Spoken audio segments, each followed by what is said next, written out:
अंगराज, मैं तुम्हें युद्ध के लिए आह्वान करता हूं।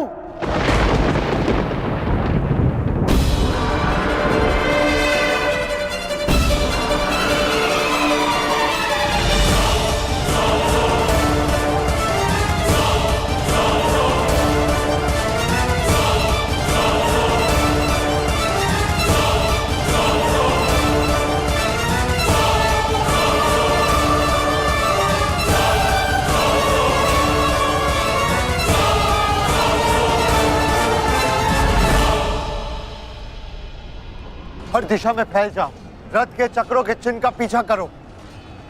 हमें शीघ्र ही अर्जुन तक पहुंचना है। सारथी, आगे बढ़ो।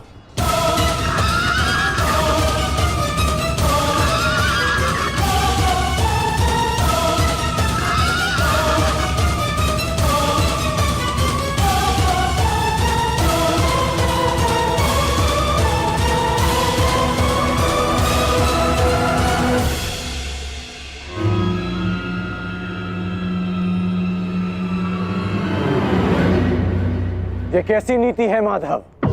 इस समय अर्जुन रथ पर है और मैं रथ विहीन। ये नीति नहीं है। नीति तो ये भी नहीं अंगराज कि एक भागते हुए योद्धा पर प्रहार किया जाए, उसे युद्ध के लिए ललकारा जाए,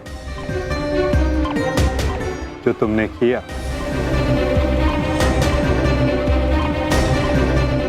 आप कह रहे हैं तो उचित ही होगा माधव, परंतु युद्ध से पूर्व मुझे अपने रथ का चक्र निकालने दीजिए।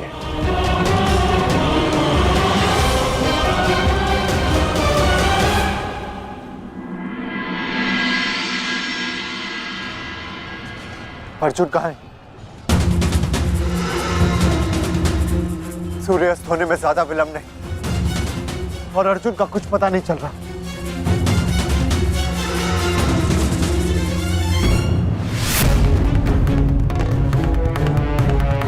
माधव रथ को उस ओर ले गए थे, हमें उस तरफ चलना चाहिए। सारथी, आगे बढ़ो। सारथी, शीघ्रता करो, उस ओर चलो।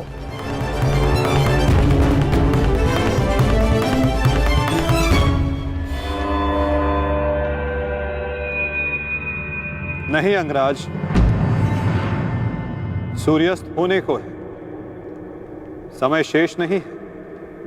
तुम्हें अभी और इसी क्षण युद्ध करना होगा।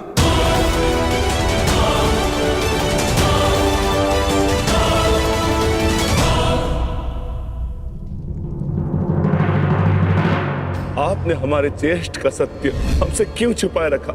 बताइए माता।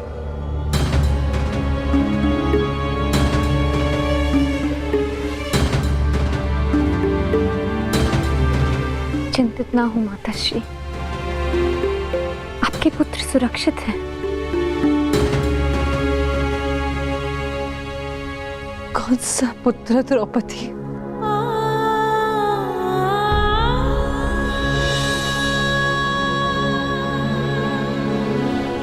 तुम भी एक माता हो यज्ञसेनी। यदि तुम्हें विकल्प दिया जाए कि तुम्हारा एक पुत्र जीवित होगा और एक को अपने प्राण देने होंगे, तुम किसे चुनोगी? बताओ द्रौपदी, क्या ऐसा निर्णय लेने का साहस है तुम्हें? उत्तर दो मुझे।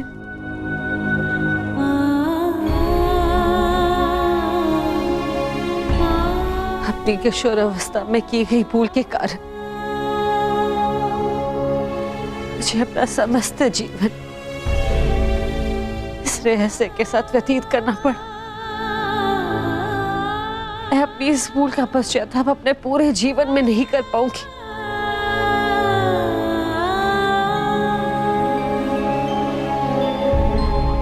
मैं अपना जीवन अपने 5 पुत्रों के साथ व्यतीत कर रही थी। एक माँ होने का पूरा कर्तव्य निभाया मैंने, किंतु मेरा एक पुत्र जिसे ना पिता का नाम मिला ना माता का स्नेह, वो अपने समस्त जीवन में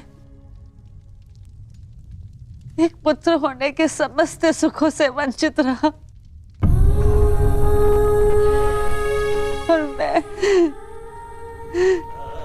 एक अभागन माता उसके लिए कुछ नहीं कर पाई। कर्ण के साथ जो मैंने अन्याय किया उसके लिए मैं स्वयं को कभी क्षमा नहीं कर पाऊंगी। बताओ मुझे, भला एक माँ अपने किसी पुत्र की मृत्यु का चुनाव कैसे करे? किसकी दीर्घायु के लिए प्रार्थना करूं? यदि एक के जीवन के लिए प्रार्थना करती हूँ तो उसका अर्थ ये होगा कि दूसरे पुत्र की मृत्यु के लिए प्रार्थना करना। किसके लिए प्रार्थना करूं? उस पुत्र के लिए जो सदैव मुझसे दूर रहा है, जिसे कभी अपने वास्तविक माता पिता का स्नेह नहीं मिला, या उस पुत्र के लिए जो सदैव हमेशा मेरे साथ रहा है, इसका पालन पोषण मैंने अपने हाथों से किया है। बताओ द्रौपदी, मैं किसके लिए प्रार्थना करूं? किसके लिए?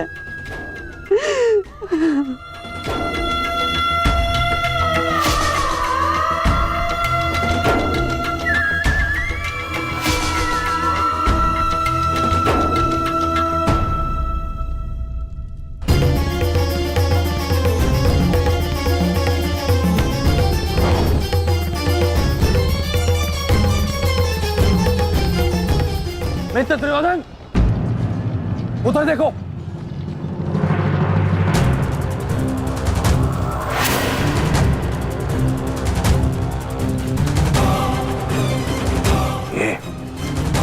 ये पांडव एक साथ उसी ओर जा रहे हैं जिस ओर मित्र कर्ण गया है, अर्जुन के पीछे। अवश्य कोई योजना है, अवश्य कोई योजना है। मुझे कर्ण की सहायता के लिए उसके पास जाना होगा। अश्वत्थामा,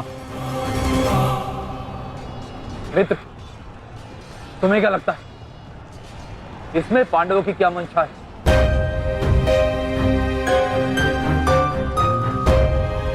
पता नहीं मित्र, परंतु मेरा हृदय कह रहा है कि कर्ण किसी संकट में है। मुझे जाना होगा। सारथी, चलो। आज जो हो रहा है वो तुम्हें अनीति लग रही है कर्ण? स्मरण करो, जो तुम सबने मेरे पुत्र अभिमन्यु के साथ किया, क्या वो नीति थी? क्या वो धर्म था? उस निहत्थे पर तुम सबने निर्दयता से प्रहार किए। उसकी मृत्यु को कठिन बनाकर तुम सबने मनोरंजन किया। वीरथ और शस्त्रहीन अभिमन्यु भी था कर्ण। क्या तुम सबने उसके साथ न्याय किया? यदि वो अनीति नहीं थी तो भला ये अनीति कैसे हो सकती है कर्ण? परंतु मैं अभिमन्यु का पिता हूं। मैं तुम्हें एक घड़ी का समय देता हूं कर्ण। सज्ज हो जाओ।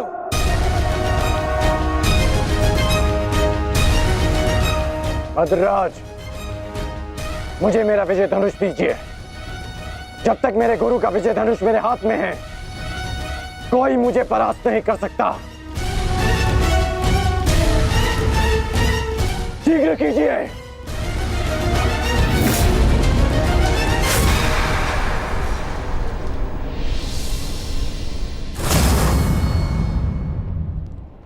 सोच क्या रहे हैं मद्रराज? क्या एक सारथी की भांति आप आज्ञा का पालन करेंगे, या नकुल और सहदेव के मामा होने के नाते विश्वासघात?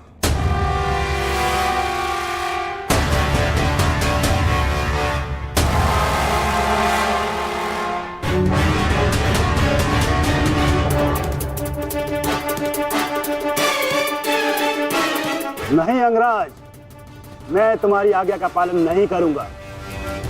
ये तो तुम्हारी करनी है अंगराज। एक महारथी को तुमने अपना सारथी बनाया, उसका अपमान किया, इसका दंड तो अवश्य मिलेगा।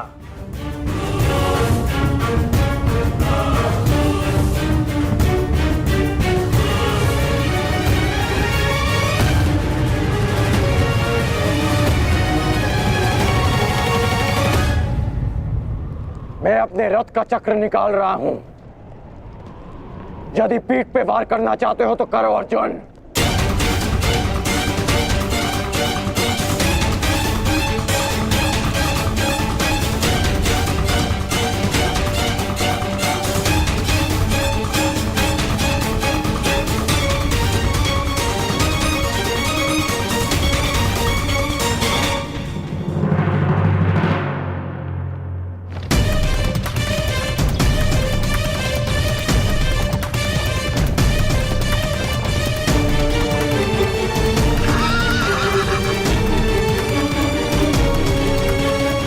सारथी, उसको पांडवों का रथ उसकी ओर जा रहा है। चलो।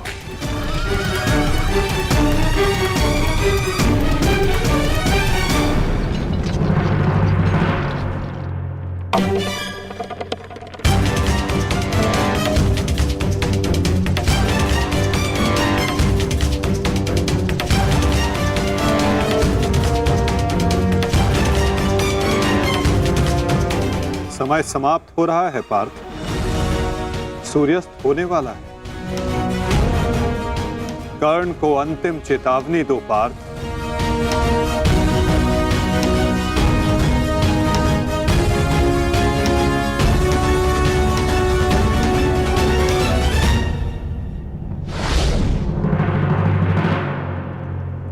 मैं तुम्हें अंतिम चेतावनी देता हूं कर्ण, युद्ध के लिए सज्ज हो जाओ।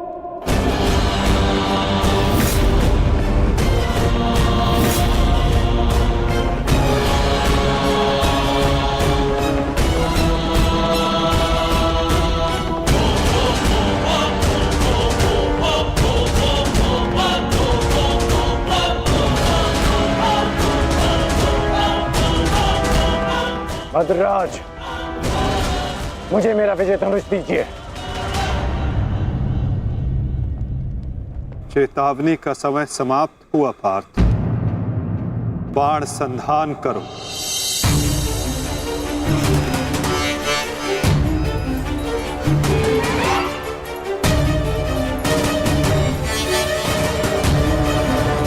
प्रहार कीजिए अंगराज। मैं निशस्त्र पर प्रहार नहीं करता सत्यसेन, इससे योद्धा की कायरता सिद्ध होती है। परंतु माधव, माधव वो निहत्था है। नहीं पार्थ, अंगराज अभी आक्रमण कर रहे हैं। अपनी दृष्टि से अनेकों बाण बरसा रहे हैं। यदि अंगराज के हाथों में विजय धनुष आ गया तो तुम कुछ नहीं कर पाओगे पार्थ। अंगराज को परास्त करना असंभव हो जाएगा।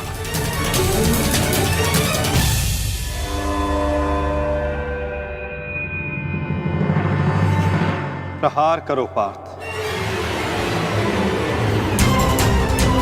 प्रहार करो।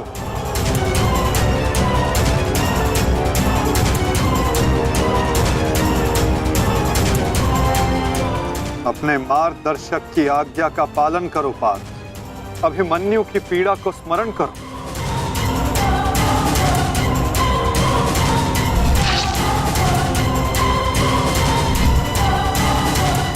प्रहार करो पार्थ, प्रहार करो।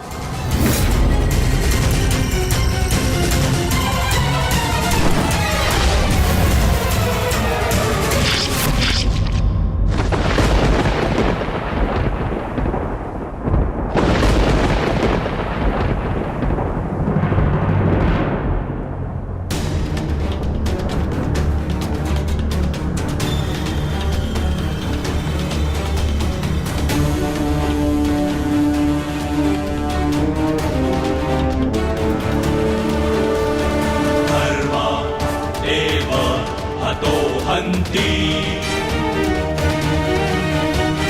धर्मो रक्षति रक्षितः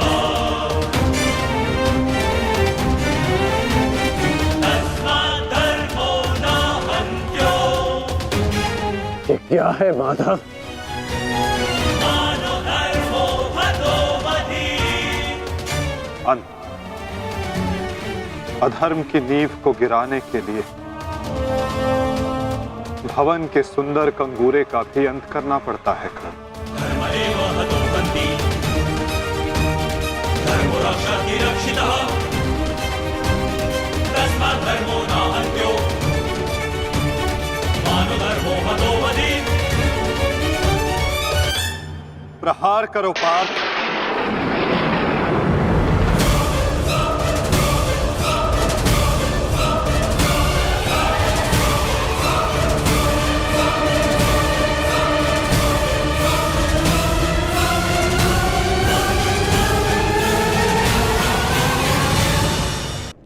प्रहार करो पार्थ।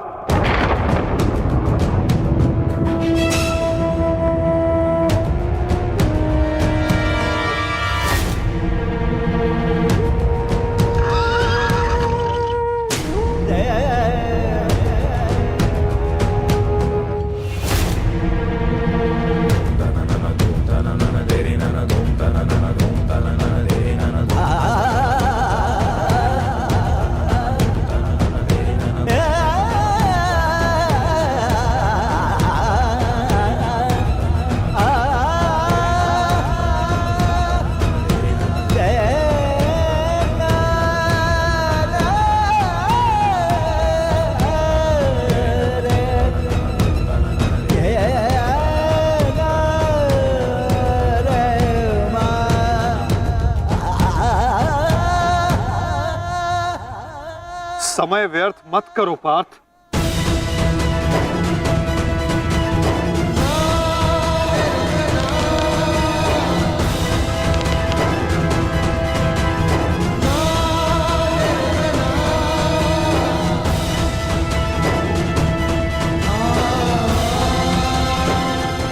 प्रहार करो।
उत्तर दीजिए माधव।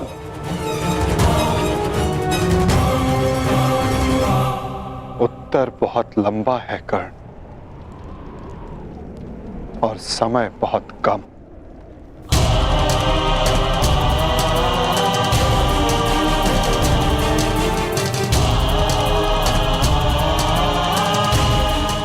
परंतु अपने मित्र के प्रश्नों का उत्तर मैं अवश्य दूंगा।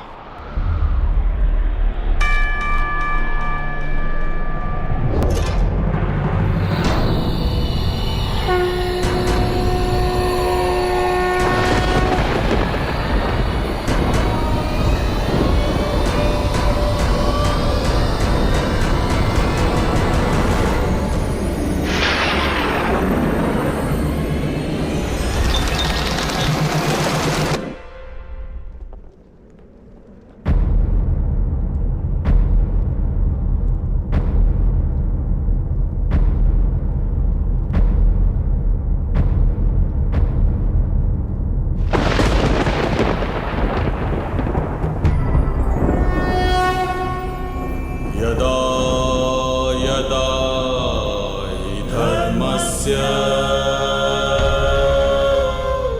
ग्लानिर्भवति भारत अभ्युत्थानम् अधर्मस्य तदात्मानं सृजाम्यहम्।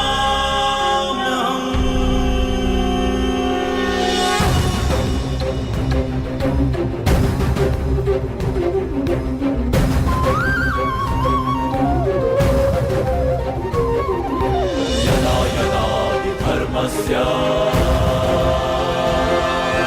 ग्लानिर्भवति भारत अभ्युत्थानमधर्मस्य तदात्मानं सृजाम्यहम्। कुछ प्रश्न ऐसे होते हैं मित्र, जिनके उत्तर सबके सामने नहीं दिए जाते, जो केवल आत्मा से आत्मा को मिलते हैं। अब समय थम गया है, पूछो, क्या प्रश्न है तुम्हारे मन में?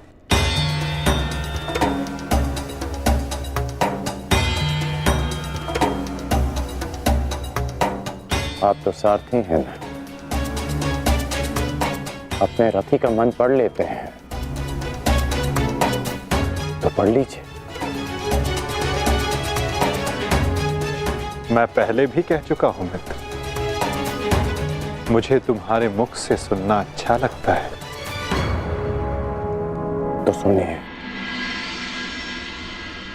बताइए माधव, ऐसा क्यों होता है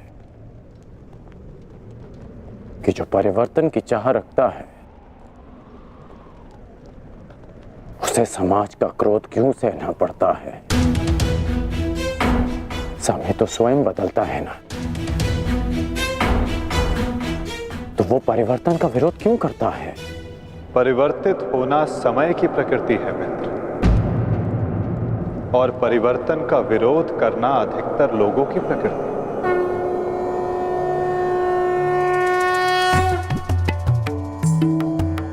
परिवर्तन के कारण मनुष्य को अस्थिर होना पड़ता है, और यही अस्थिरता मनुष्य को पीड़ा देती है मित्र। इसी कारण समाज परिवर्तन के विरुद्ध खड़ा होता है, परिवर्तन करने वालों को पीड़ा देता है, ताकि वो परिवर्तन के मार्ग से हट जाए। तो क्या इस विरोध के फलस्वरूप समाज को अधिकार है कि वो एक अबोध की हत्या करे? क्या दोष था मेरे भाई शौनक?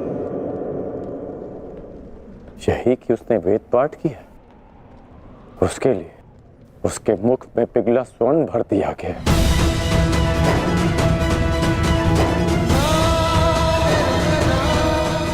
क्या कोई विद्या सीखना दोष है माधव? आप ही कहते हैं ना कि सबकी आत्मा एक है। यदि ऐसा है माधव, तो शरीर को जाति के बंदरों में क्यों बांधा जाता है? क्यों गुरु द्रोण ने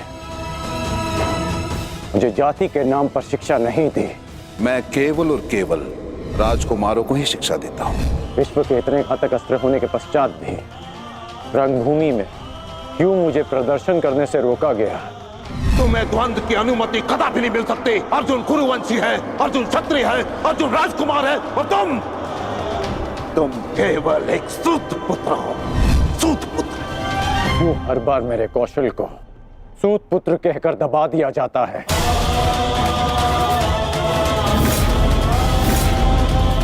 ठहरो, मैं एक सूत पुत्र से विवाह नहीं करूंगी। बताइए माधव, क्यों होता है मेरे साथ ऐसा?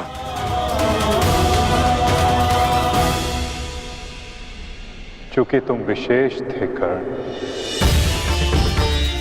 चूंकि भाग्य ने तुम्हें परिवर्तन के युद्ध का योद्धा चुना, और जो विशेष होते हैं उनकी परीक्षाएं भी विशेष होती हैं। जो अग्नि बुझाने का प्रयत्न करते हैं उनके हाथ भी जलते हैं मित्र। तपाया स्वर्ण को जाता है ताकि वो कुंदन बन सके, ना कि ताम्र या लौह को।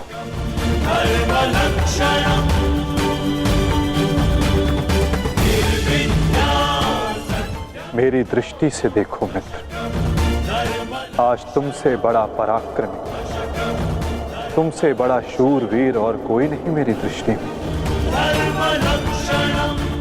अर्जुन भी नहीं मित्र। परिवर्तन की चिंगारी जो तुमने संसार में लगाई है मित्र, वो एक दिन सूर्य बनकर समस्त संसार को अलौकित करेगी, संसार को आशा देगी। परंतु मेरे जीवन में आशा की किरण आप थे माधव, आप मेरी प्रेरणा थे।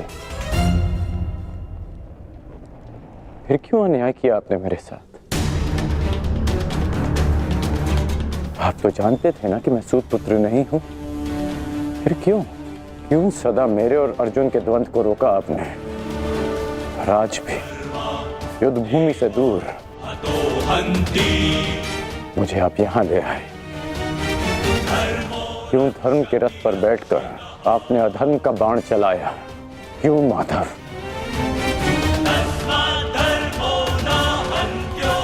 यदि आपको मेरे प्राण चाहिए थे तो सीधे कह देते माधव, मैं प्रसन्नता से अपना शीश काटकर थाली में आपको भेंट कर देता।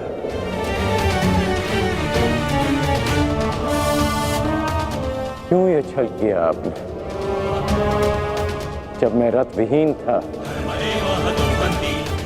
तो क्यों मुझ पर प्रहार करवाया? क्या ये धर्म स्थापना है? क्या ये आपके अवतार का उद्देश्य है? बोलिए माधव।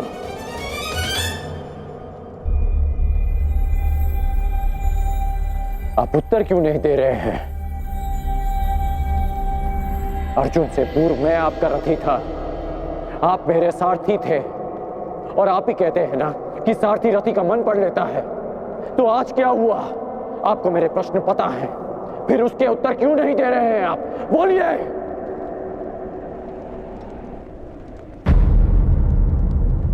सारथी और रथी भिन्न कहाँ होते हैं राधे? वो दोनों तो एक अंग होते हैं। जब एक सारथी अपने रथी के मन में उठने वाले प्रश्नों को समझ जाता है, तो क्या रथी को अपने प्रश्नों का उत्तर अभी तक नहीं मिला?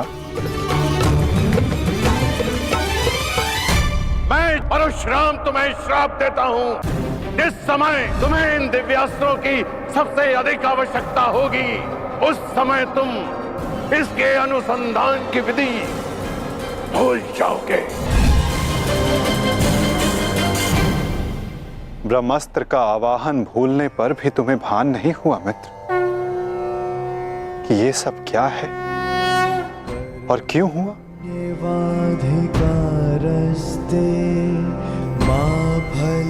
तुम्हें यहाँ खींच कर लाना मेरी विवशता थी मित्र। कर्म फल है ताकि परिवर्तन के इस शरीर पर श्रापों और पापों का बोझ उतारा जा सके।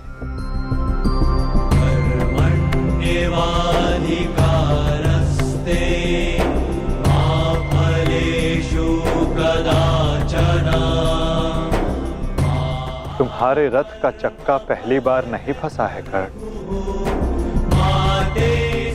स्मरण है? पहली बार तुम्हारे रथ का चक्का कहाँ फंसा था?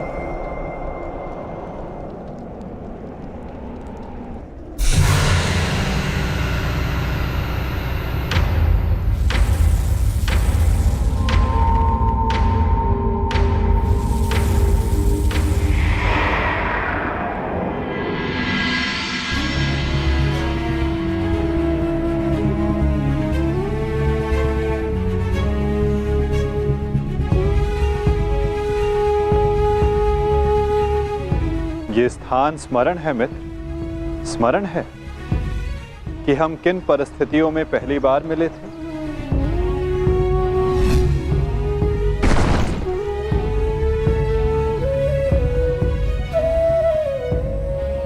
वर्तमान के कर्म भविष्य में फलदायी होते हैं अंगराज।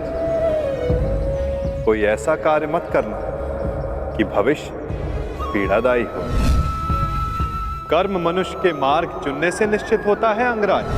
प्रश्न ये करना चाहिए कि मार्ग कौन सा चुना जाए, क्योंकि लक्ष्य उत्तम होने पर भी यदि मार्ग अनुचित हो तो लक्ष्य प्राप्ति असंभव है।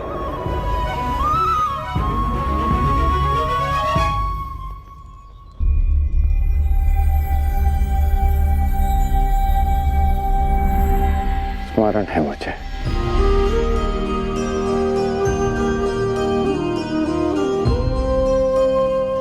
मैं प्रारब्ध बदलना चाहता था मित्र, किंतु दुर्भाग्य समय प्रबल है। तुम्हारे वचनों के कारण, श्रापों के कारण और पापों के कारण इस वर्तमान स्थिति में आना ही पड़ा कर्ण। वचन और श्राप, इन दोनों का बोझ मैं समझता हूं, परंतु पाप, मैंने कौन सा पाप किया माधव? परिवर्तन की चाह रखना, क्या ये पाप है? अपने गुरु के विश्राम को भंग न करना, क्या ये पाप है? अपने मित्र की सहायता करना, जिसने सदैव मुझे सहारा दिया, क्या ये पाप है?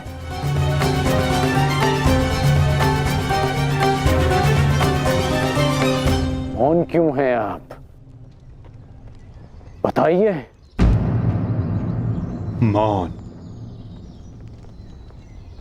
यही मौन तुम्हारा पाप था मित्र। तुम्हारी चुप्पी तुम्हारा अपराध था। पांचाली के वस्त्र हरण पर तुम्हारे शस्त्रों का मौन रहना अपराध था मित्र।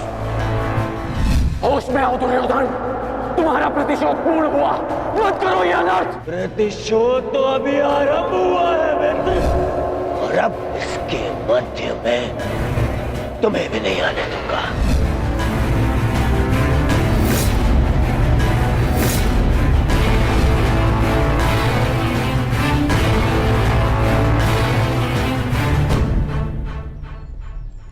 मनुष्यों से भूल होती है, स्वाभाविक है। पांडवों से भी हुई, किंतु वो मौन नहीं रहे। पांडुपुत्र भीम, यह प्रतिज्ञा लेता हूं, पर यही जंगल तोड़कर तुम्हारा प्राण ले लूंगा दुर्योधन। आज्ञा दीजिए भ्राताश्री, हम इनका सर्वनाश कर देंगे। हाँ ज्येष्ठ, क्या तो हमारे प्राण ले लीजिए, जब हमें इनके प्राण लेने की आज्ञा दीजिए। अधर्म के विरुद्ध उन्होंने स्वर उठाया और इसी कारण मुझे उनके पक्ष में जाना पड़ा मित्र, और तुम मौन रहे,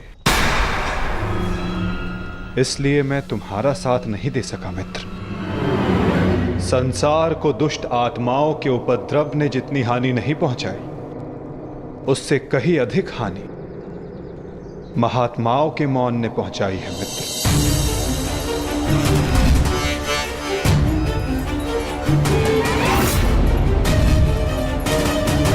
अभिमन्यु के वध पर तुम्हारा मौन पाप था मित्र।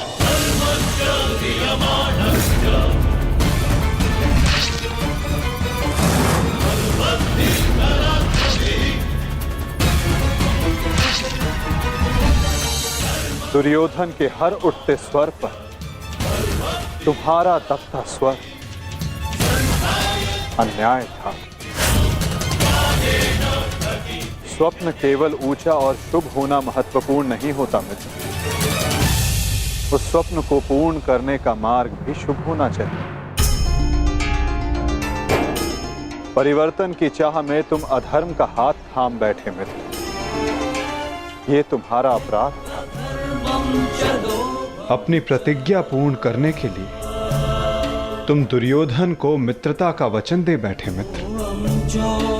ये तुम्हारा अपराध था। अमृत पाने की यात्रा तुमने विषधर के कंधों पर बैठकर की मित्र।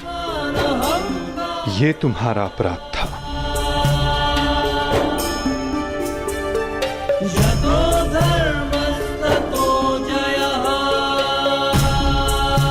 समय बहुत कम मनुष्यों को संकेत देता है कि उनका चुना गया मार्ग अनुचित है। मैंने भी तुम्हें कई बार संकेत देने का प्रयास किया मित्र। अवसर तुम्हें मिला था मित्र, कई बार मिला था, किंतु अपने वचन के कारण तुम सत्य के मार्ग पर ना आ सके मित्र। ये तुम्हारा अपराध था। अवश्य तुम थाली में सजाकर मुझे अपना सर दे देते, किंतु उनसे उन पापों का, उन श्रापों का भार कम नहीं होता मित्र, जिनको तुमने अपने कंधों पर लादा हुआ है। हम सब अपने चयनों का उत्पाद होते हैं मित्र। हमारे चयन ही हमारा प्रारब्ध निश्चित करते हैं, और आज इस पल का निश्चय तुम्हारे चयन ने किया है।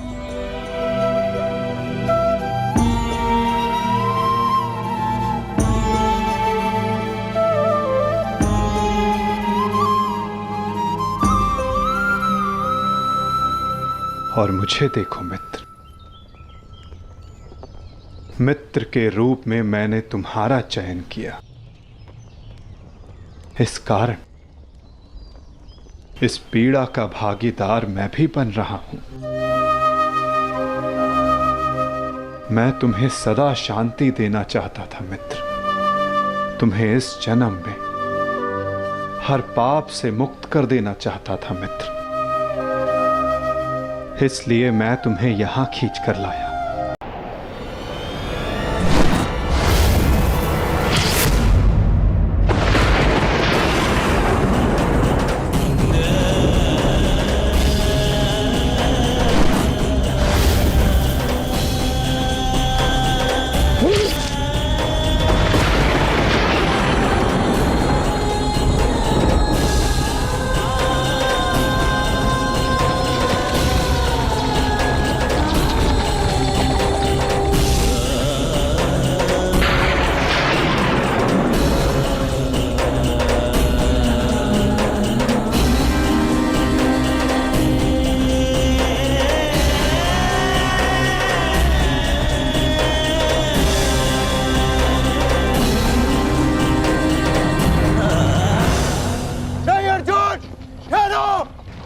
मत कराओ।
हमारे देश ने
ये क्या अनर्थ कर दिया तुमने अर्जुन?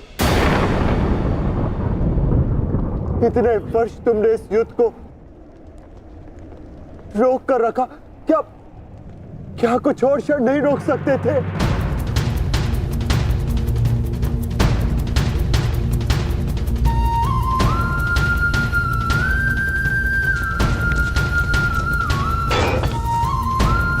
ज्येष्ठ,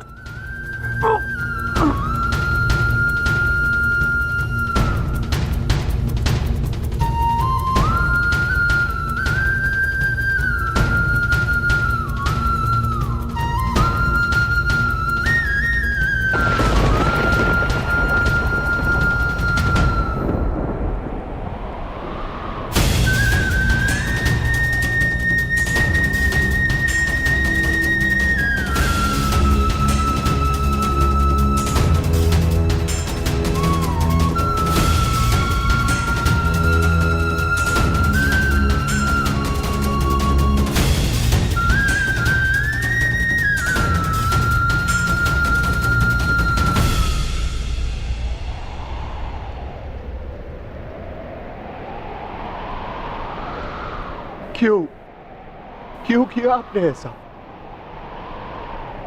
आप प्रारंभ से जानते थे ना कि आप हमारे ज्येष्ठ हैं।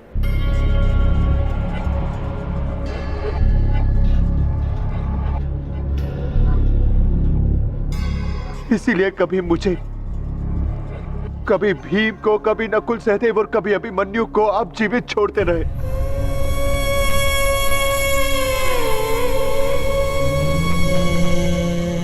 एक बार संकेत तो किया होता ज्येष्ठ।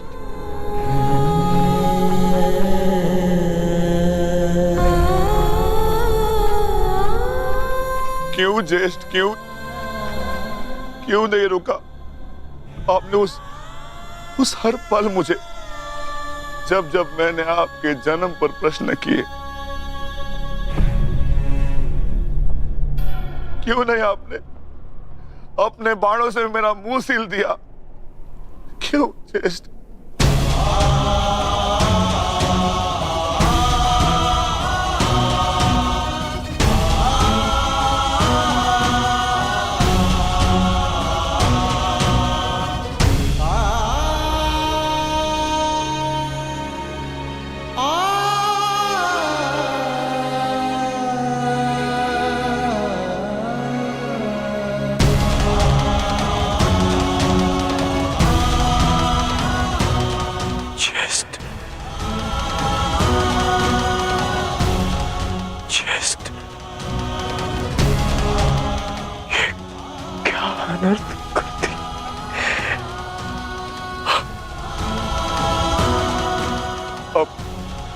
अपने ज्येष्ठ को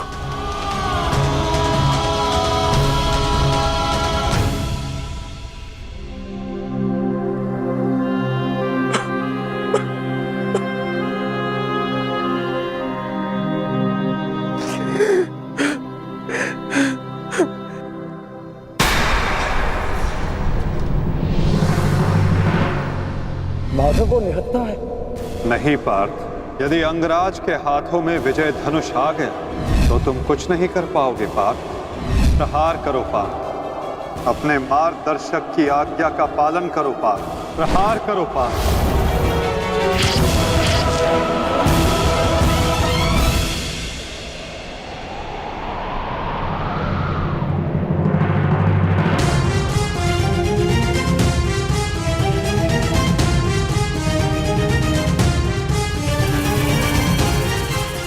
मुक्त करो अंगराज को पार्थ। अंजलि का अस्त्र का प्रयोग करो। माधव, मेरे हाथ कांप रहे हैं। नहीं पार्थ, तुम पाप नहीं कर रहे, पुण्य कर रहे हो। तुम एक सदात्मा को उसके भार से मुक्त कर रहे हो।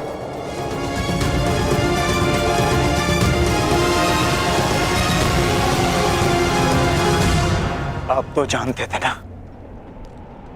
कदाचित सबसे पहले ये सत्य आप जानते थे।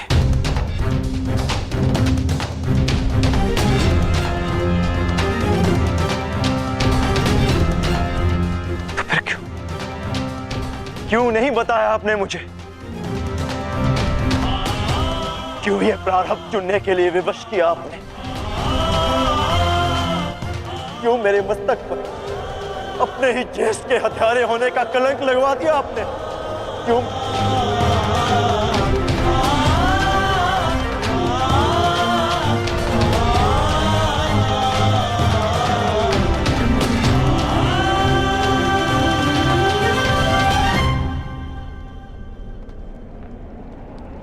मनुष्य को प्रारब्ध देने वाला मैं कौन होता हूं पार्थ?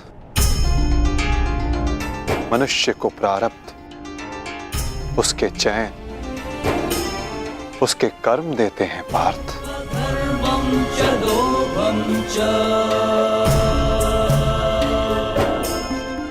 बीज में स्वस्थ मीठे फल लगेंगे या उस बीज को सूख जाना होगा, इसका चयन बीज स्वयं करता है पार्थ,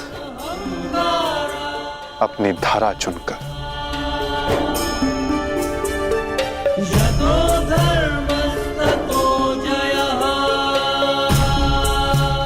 तुमने धर्म का साथ देना चुना पार्थ, और कर्ण ने अधर्म का साथ देना।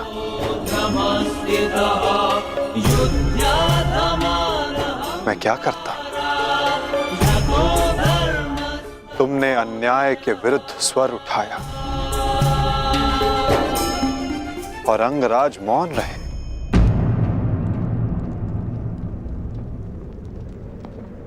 मैं क्या करता पार्थ?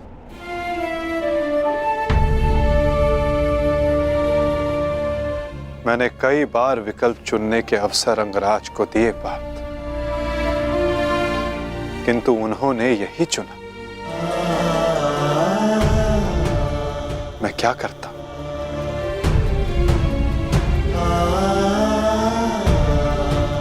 मैंने तुम्हें पहले कहा था ना पार्थ कि इस महायुद्ध में अब भी बहुत आहूतियां डलनी शेष है।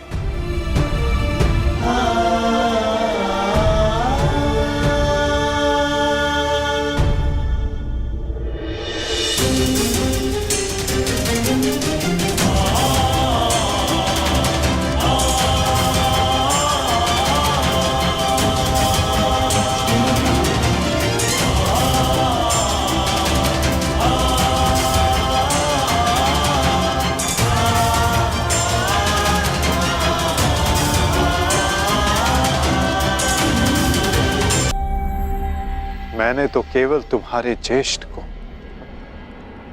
उनकी पीड़ा, उनके भार से मुक्त किया है पार्थ।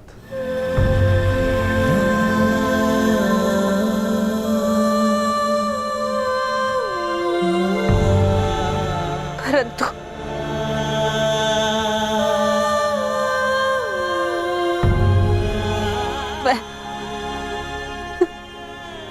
पुत्र हत्या के बोझ से कभी मुक्त नहीं हो पाऊंगी।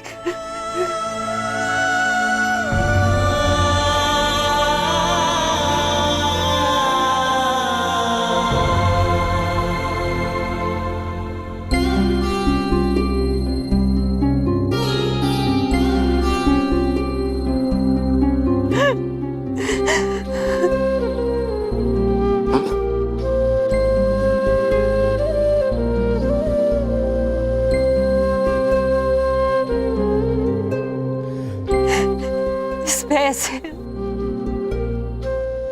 कि कहीं समाज मुझे ना त्याग दे, मैंने तुम्हें त्याग दिया। कि समाज कभी एक कुंवारी कन्या को स्वीकार नहीं करेगा। एक माता ने अपने अंश को त्याग दिया और ये बोझ एक कांटा बनकर मेरे हृदय में चुभता रहा। और आज देखो, जब ये कांटा निकला, कैसे रक्त बह रहा है मेरा।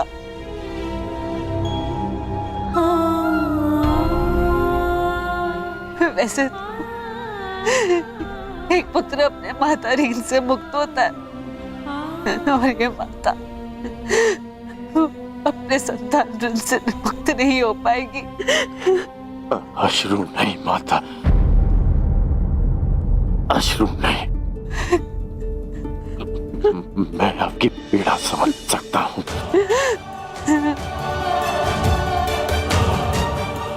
मैं संसार से, आपसे, अपने आप से बहुत क्रोधित था, परंतु अब नहीं।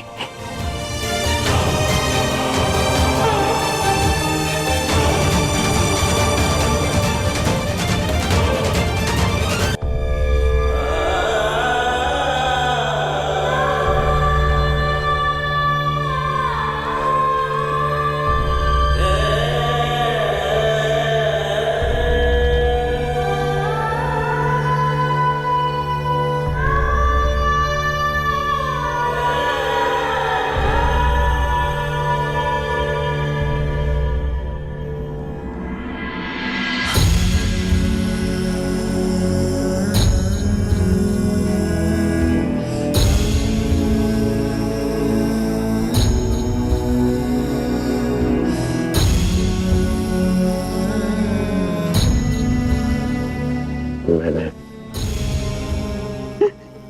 आपको परिवर्तन का वचन दिया था, पर मुझे विश्वास है कि मेरे पश्चात परिवर्तन का अध्याय प्रारंभ होगा।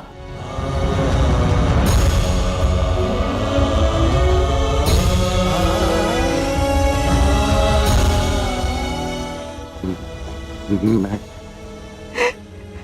आपका नहीं हूँ।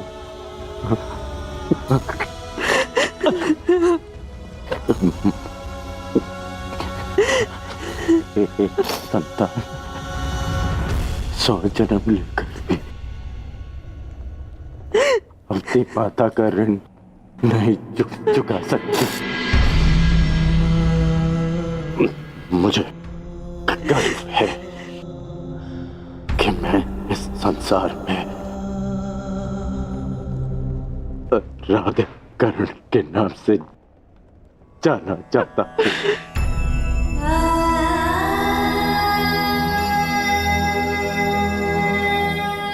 माँ,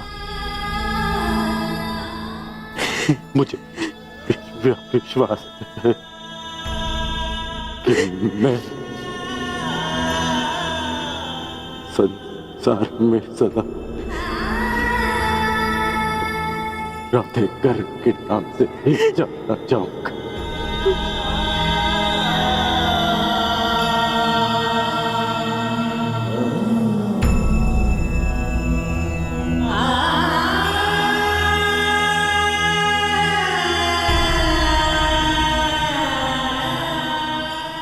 प्रसाद,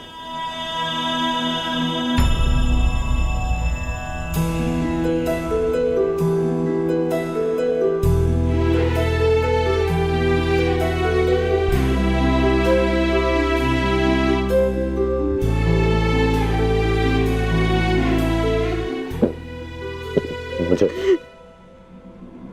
क्षमा करना। सुधा, मैंने तुम्हारा साथ देने का वचन दिया है और तुम्हारा साथ नहीं दे पाता। स्मरण है, हम पहली बार रथ के पास ही मिले थे, अंतिम बार भी रथ की छाया में ही है। अपनी अंतिम यात्रा पर निकल रहा। इस बार तुम्हें सारथी नहीं बना पाऊंगा।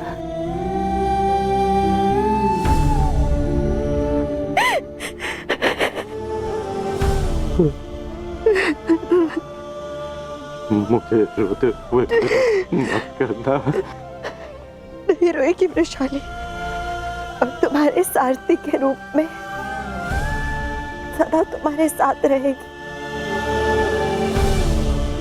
तुम एक शरीर नहीं हो कर्ण, एक सोच हो, और एक सोच कभी नहीं मरती।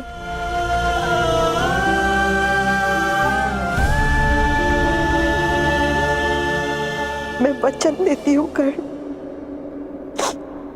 मेरे अंतिम क्षण तक तुम्हारे स्वप्न को अपने आंखों में जीवित रखेगी ये वृषाली।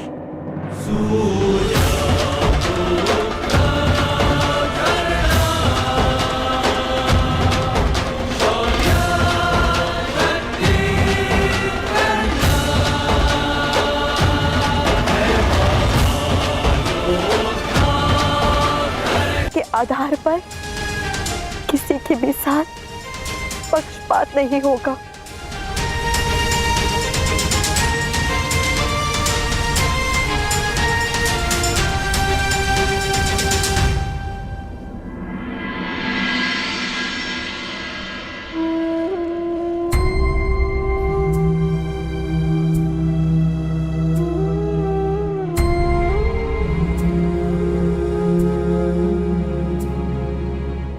अंगराज,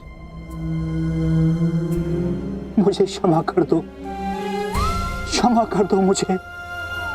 मद्रराज, आपकी आंखों में अश्रु अच्छे नहीं लगते। मत रोइए, अपने रथी की अंतिम इच्छा पूरी नहीं करेंगे। मुझे मेरा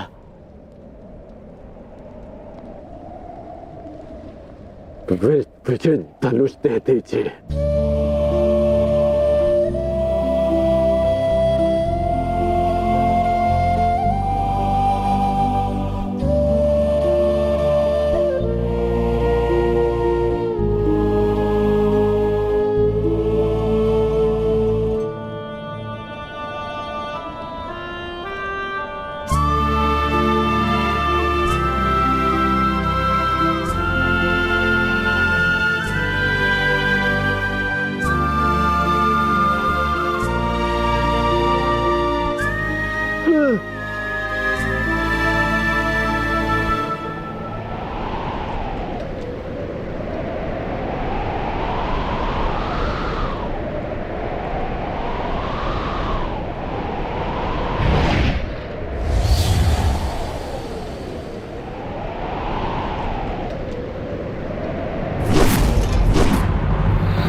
राधे कर,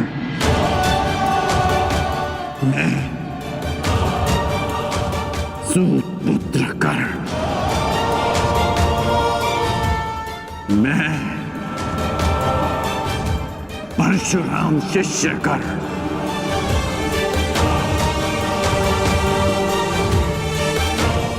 हाथ में गंगा जल उठाकर ये घोषणा करता हूं कि मैंने अपनी जननी को क्षमा किया।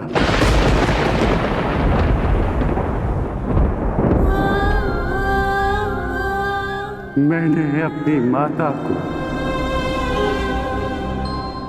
क्षमा किया।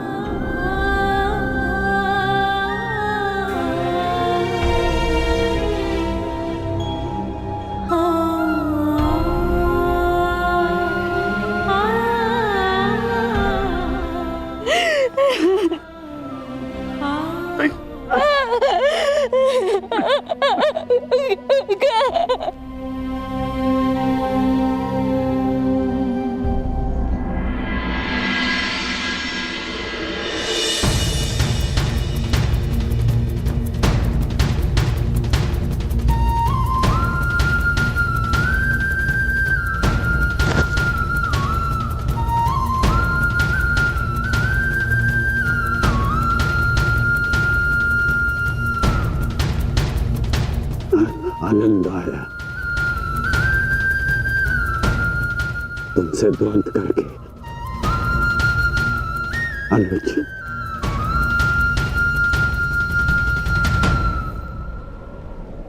कदाचित किसी और युद्ध में हम अवश्य एक पक्ष में होंगे।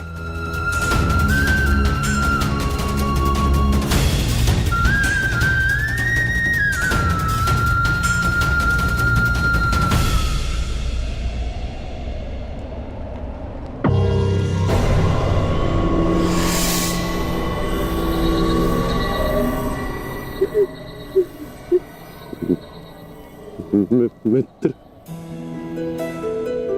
मैंने आपका वचन पूर्ण किया। आज एक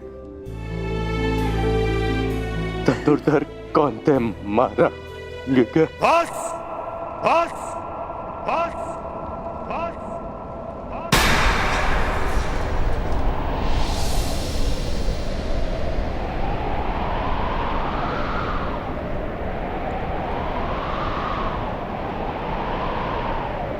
बड़े छोटे हो तुम कर्ण। छल छल किया तुमने मेरे साथ।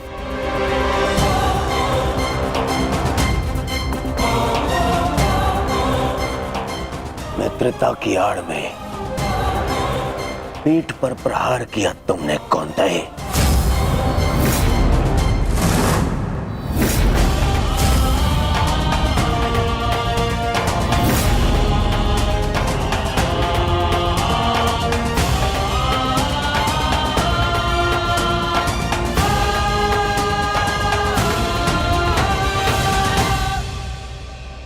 अरे हाँ,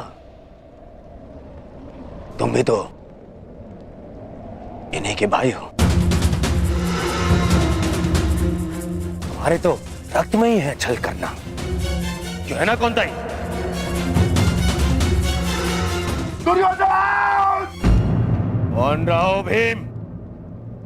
इस समय मैं अपने सेनापति से बात कर रहा हूं। कोई बीच में नहीं आएगा, अन्यथा यही युद्ध समाप्त कर दूंगा मैं।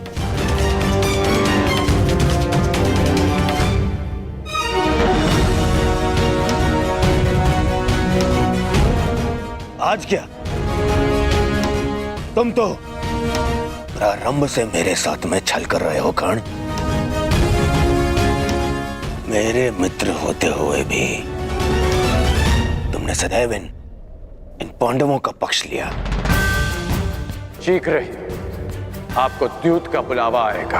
मैं आपको सावधान करता हूं कि उस निमंत्रण को स्वीकार मत करना, क्योंकि मुझे संदेह है कि गांधार राज ये निमंत्रण आपके सम्मान के लिए नहीं, उस अपमान के प्रतिकार के लिए भेज रहे हैं।